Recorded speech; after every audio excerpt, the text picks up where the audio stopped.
हथियार जब तक वॉर लाइक सिचुएशन में इस्तेमाल ना हो तब तक तो डाउट रहता ही है ना भाई। ठीक है, एक्सरसाइज कर ली, टेस्ट कर लिया, लेकिन एक्चुअल जब तक परफॉर्म नहीं करेगा तब तक कुछ संशय तो रहता ही होगा, चाहे कितना भी कॉन्फिडेंस क्यों ना हो। हाँ, अब देखिए ना, जब कार बनाते हैं बहुत अच्छी, तो उस कार की टेस्टिंग जो है वो जब कंपटीशन होता है तभी होती है कि ये बहुत बढ़िया कार है, फेल नहीं होती है। इसी तरीके से मिसाइल है कि जब तक वो वॉर लाइक सिचुएशन नहीं होगी या वॉर नहीं होगा तब तक वो टेस्ट नहीं हो सकती है, और टेस्ट नहीं होती है तो उनकी कैपेबिलिटी पता नहीं चलती है। अब पता चल गया है, तो अब देखिए हमारे रक्षा मंत्री जी ने कहा था कि 13-14 देशों ने अब ब्रह्मोस में इंटरेस्ट दिखाया है, ठीक है, तो वो इसी का परिणाम है।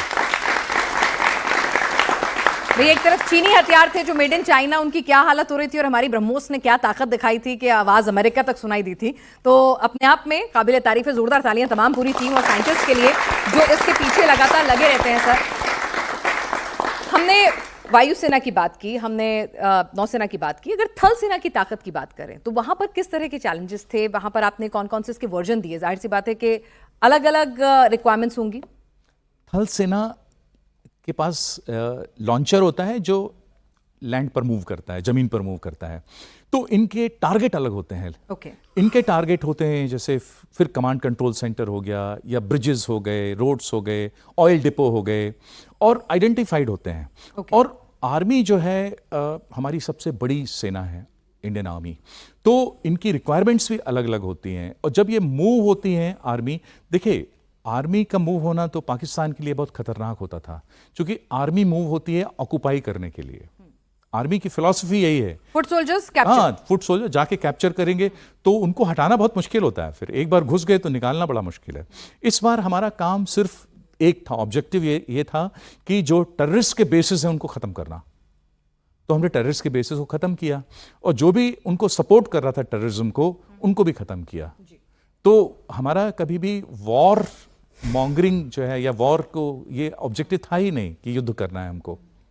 इसीलिए मोदी जी ने कहा भी है, हमारे प्रधानमंत्री ने कहा है कि ऑपरेशन सिंदूर जारी है, जब तक टेररिज्म रहेगा तब तक ऑपरेशन सिंदूर रहेगा।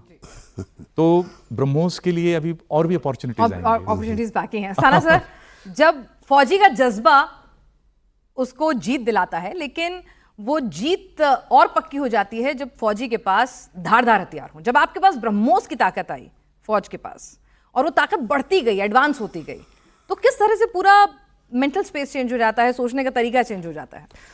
सबसे पहले तो मैं आपके चैनल पर डॉक्टर साहब का और इनकी जो टीम थी और जितने साइंटिस्ट हैं DRDO के, और जिन्होंने इस पूरे प्रोजेक्ट में अपना योगदान दिया है, उन सबको सैल्यूट करना चाहूँगा, क्योंकि एक बहुत ही ज़बरदस्त हथियार हमारी जो आर्सेनल है उसमें शामिल हुआ।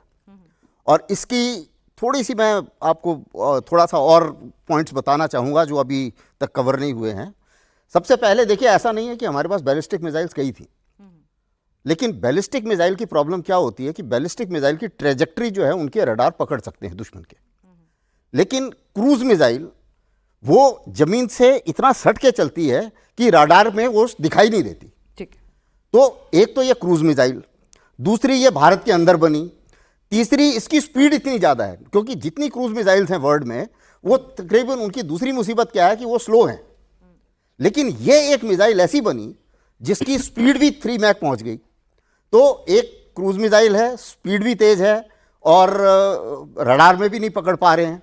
और तीसरी चीज क्या है कि इसी के साथ में, क्योंकि ये इंडिजिनस है, इसको हम इंडिजिनस मतलब हमने खुद बनाई है जी, तो इसलिए क्या हुआ कि इसको हम बहुत आसानी से बाकी पूरे सिस्टम्स के साथ इंटीग्रेट कर पाए। जैसे हमारा आकाश तीर है, आपने नाम सुना होगा इसमें ऑपरेशन सिंदूर के टाइम में। तो उससे क्या हुआ कि आकाश तीर और जितना हमारा इंटीग्रेटेड एयर डिफेंस सिस्टम है और जितना हमारा सर्वेलेंस सिस्टम है, वो ये पकड़ पाया कि कौन कौन से ऐसे गैप हैं जिससे अगर ये मिसाइल जाए उस रूट से तो ये उनका एयर डिफेंस पकड़ नहीं पाएगा। और ये पूरा कमांड एंड कंट्रोल इतना अच्छी तरीके से जिसे बोलते हैं सिनर्जाइज हो पाया, इंग्लिश में हम बोलते हैं, लेकिन एक तरीके से पूरा तालमेल इस किस्म से इलेक्ट्रॉनिकली, कम्युनिकेशन वाइज और हर चीज़ से टेक्निकली इतना अच्छा तालमेल बना कि हम उसको सटीक बिल्कुल पिन पॉइंट इसके ऊपर टारगेट हम कर पाए। तो ये एक बहुत बड़ी बात है। और दूसरी चीज़ जो मैं इसको समझाना चाहूँगा, देखिए ब्रह्मोस जाने के बाद, ब्रह्मोस अब ये बैटल टेस्टेड हो गया है।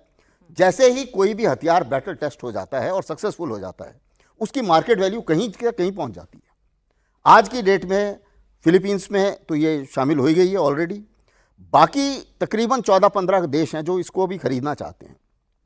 जाहिर है कि हम अपनी रिक्वायरमेंट पहले पूरी करेंगे, उसके बाद हम इसको बेचेंगे। अब उससे क्या हो रहा है कि जो हमारा इंडिजिनस डेवलपमेंट हो रहा है, जितना ज़्यादा हम अभी तक जो भारत की हमारी स्थिति थी कि हम ज़्यादा से ज़्यादा हथियार, वर्ल्ड में सबसे ज़्यादा हथियार हम लोग खरीदते हैं, जो कि एक बहुत अच्छी बात नहीं है, क्योंकि हमें ज़्यादा से ज़्यादा खुद बनाने चाहिए। फॉरेन एक्सचेंज उसमें इस्तेमाल होता है।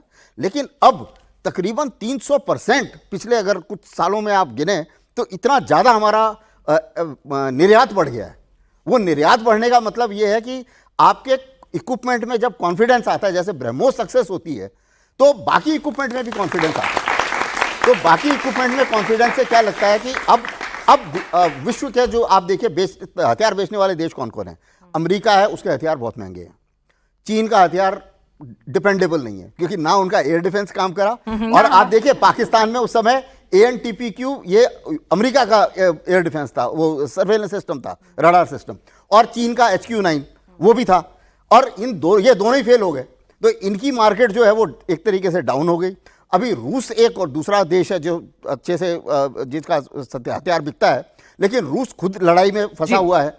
तो इस हालत में अगर भारत के पास एक बहुत गोल्डन अपॉर्चुनिटी इन सक्सेसेस ने दी है